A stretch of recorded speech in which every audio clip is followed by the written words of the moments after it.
Às vezes, um plantão hospitalar pode nos surpreender.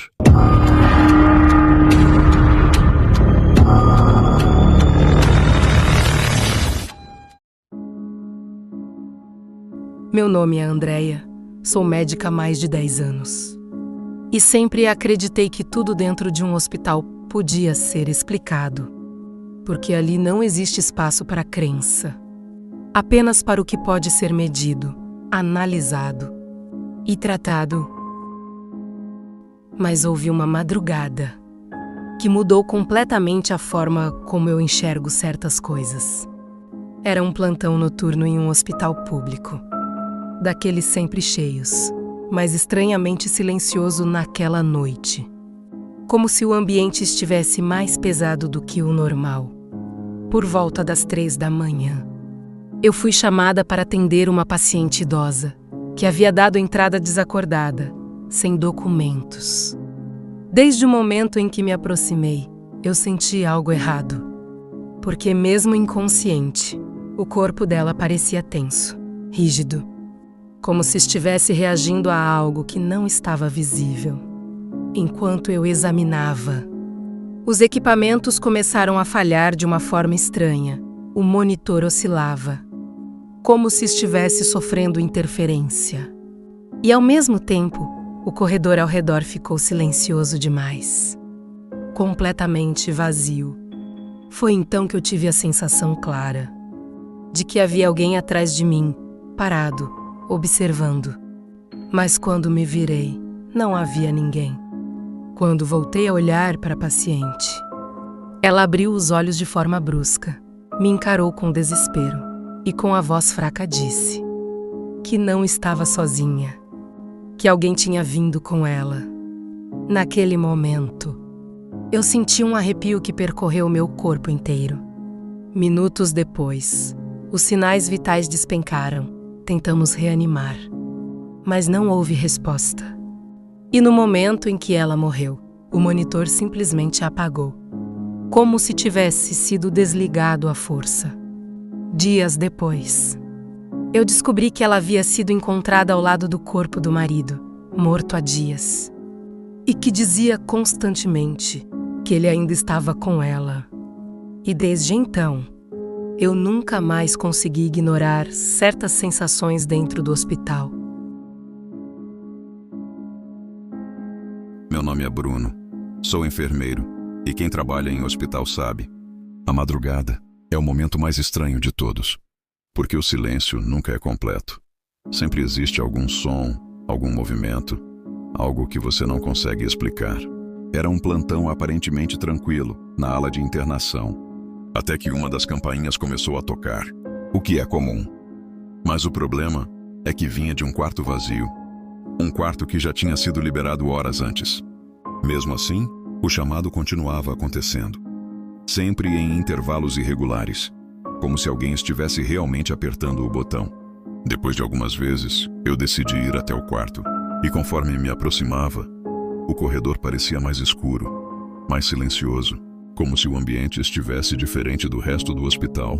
Quando cheguei na porta, a campainha parou de repente, como se soubesse que eu estava ali. Eu entrei, acendi a luz e não havia nada. Mas o ar estava pesado, estranho demais para ignorar. Quando me virei para sair, eu ouvi um suspiro, vindo da direção da cama. Um som baixo, arrastado. Naquele momento, meu corpo travou completamente, porque eu tinha certeza de que estava sozinho. Antes que eu pudesse reagir, a campainha tocou de novo.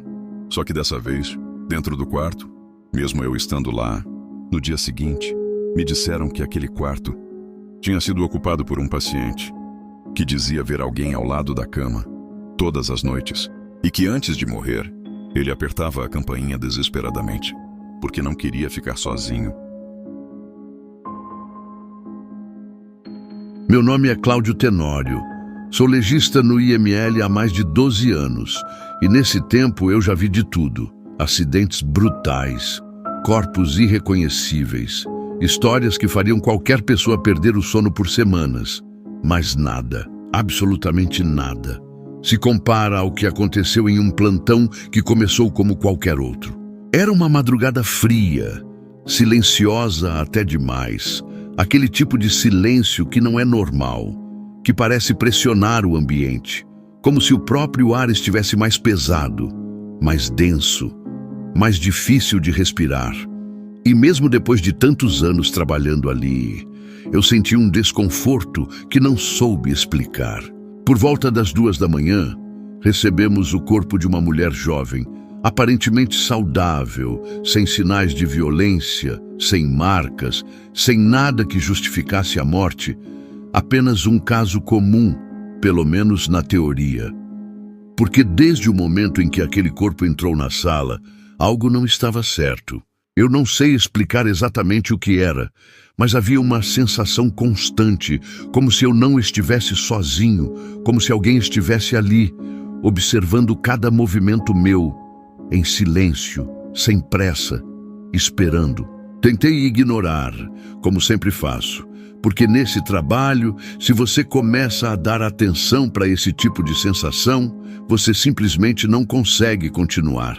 Então segui com o procedimento, tentando manter o foco, tentando agir como se fosse só mais um corpo, só mais um caso.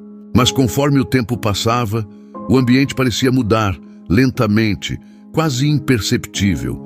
As luzes pareciam mais fracas, o ar mais frio e o silêncio, aquele silêncio, começou a ficar insuportável. Foi então que eu ouvi o primeiro som, um arrastar leve, vindo de algum ponto da sala. Eu parei, olhei ao redor. Nada. Tudo exatamente no lugar. Voltei ao trabalho. E então ouvi de novo, dessa vez mais próximo, mais claro, como se alguém estivesse andando devagar, arrastando os pés pelo chão.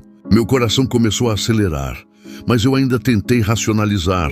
Pensei que pudesse ser alguém no corredor, algum colega, qualquer explicação simples. Mas não havia passos no corredor, não havia vozes, não havia nada, só aquele som cada vez mais próximo. Foi nesse momento que eu percebi que o som não vinha de fora, vinha de dentro da sala. Vinha da direção da mesa onde o corpo estava. Eu congelei. Fiquei alguns segundos completamente imóvel, tentando entender se aquilo era real, ou se minha mente estava pregando alguma peça. Mas então aconteceu algo que até hoje eu não consigo esquecer. Um som baixo, quase um sussurro, muito próximo, tão próximo que parecia estar ao meu lado. Como se alguém tivesse se inclinado. Bem perto do meu ouvido, eu senti o ar mudar. O ambiente ficou pesado, sufocante. E mesmo sabendo que eu estava sozinho, eu tive certeza absoluta de que havia algo ali comigo. Criei coragem, lentamente, e olhei para a mesa novamente. E foi aí que eu vi. A cabeça do corpo não estava mais na mesma posição. Era algo sutil, quase imperceptível, mas suficiente para eu saber que aquilo não era possível. Eu não toquei, eu não me aproximei, eu não fiz absolutamente nada. E mesmo assim, ela tinha se movido. Naquele momento, meu corpo reagiu antes da minha mente. Eu recuei, saí da sala o mais rápido que consegui e chamei outro profissional, tentando manter a calma, tentando não demonstrar o que eu tinha acabado de presenciar. Voltamos juntos e tudo estava normal, exatamente como antes, como se nada tivesse acontecido, como se aquilo só tivesse acontecido enquanto eu estava sozinho. Mas não terminou ali. Nos dias seguintes, eu comecei a ter sonhos, sonhos estranhos, sempre com a mesma sensação de estar sendo observado. E em um deles, eu ouvi claramente alguém chamando pelo meu nome. Depois disso, eu fui atrás do histórico da mulher e descobri algo que me deixou ainda mais perturbado. Ela relatava, antes de morrer, que ouvia alguém chamando por ela durante a madrugada. Uma presença que ficava ao lado da cama, observando, esperando. E desde aquele dia, eu nunca mais consegui entrar naquela sala da mesma forma. Porque por mais que eu tente explicar, por mais que eu tente racionalizar, existe algo que não deveria estar ali. E pior, às vezes, eu ainda sinto